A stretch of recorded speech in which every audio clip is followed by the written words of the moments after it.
Students, मैं exponent chapter से question लेके आई हूँ। इसमें हमें n की वैल्यू फाइंड करनी है।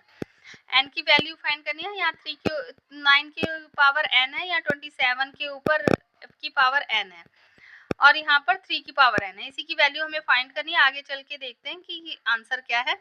चलिए सॉल्व करते हैं। तो यहाँ पर हम 9 को 3 की पावर 2 लिख सकते हैं, और उसके पावर n था।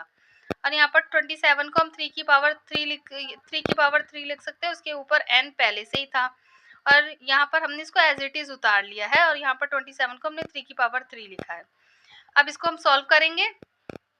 जब पावर के ऊपर पावर होती है तो दोनों पावर मल्टीप्लाई हो जाती है, तो हमने यहाँ पर मल्टीप्लाई किया, और इसको भी हमने पावर के ऊपर पावर है तो मल्टीप्लाई किया है। यहाँ पर भी हमने मल्टीप्लाई किया क्योंकि पावर के ऊपर पावर है। अब इसको जब बेस सेम होता है और मल्टीप्लाई का साइन होता है तो सारी पावर्स ऐड हो जाती है। तो यहाँ पर हमने सारे पावर्स को ऐड कर लिया क्योंकि बेस सेम था और साइन मल्टीप्लाई का था। यहाँ माइनस के साइन को ऐसे कैसे उतार दिया है। अब यहाँ पर हमने रेसिप्रोकल किया है। रेसिप्रोकल से साइन चेंज हो जाता है। यहाँ पावर प्लस में थी, ऊपर जाके ये माइनस में हो जाएगी।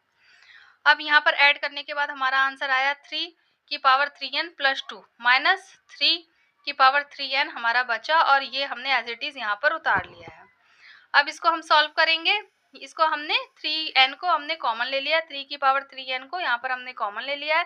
यहाँ पर 3 की पावर 2 बचा, और हमारे यहाँ पर कुछ नहीं तो 1 बचा, और इसको हमने एज इट इज उतार लिया है। अब इसको हम सॉल्व करेंगे। 3 की पावर 3 है, 3 की पावर 2 है, तो यहाँ पर 9 होगा, -1 8 आंसर आएगा। और ये हमारा मल्टीप्लाई में डिवाइड में था, तो इधर जाके मल्टीप्लाई में हो जाएगा। अब यहाँ ये मल्टीप्लाई में हो गया, और जब बेस सेम है तो पावर ऐड हो जाती है। पावर ये नेगेटिव है, ये पॉजिटिव है, तो माइनस होगा। माइनस होने के बाद आंसर 3 की पावर 12 बचा, और इसको हमने एज इट इज उतारा है। अब इसको हम सॉल्व करेंगे।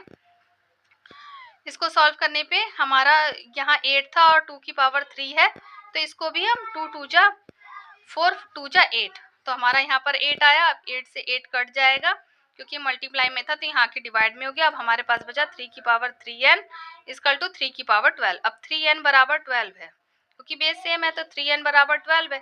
तो यहाँ पर 3 यहाँ मल्टीप्लाई में था, यहाँ डिवाइड में हो गया। n बराबर 4 क्योंकि 12 कट गया 4 बार में, 3 की टेबल से 12 कट गया, तो n बराबर 4 आंसर आएगा। Thank you watching my video. अगर आपको मेरी वीडियो अच्छी लगती है तो लाइक और सब्सक्राइब करें।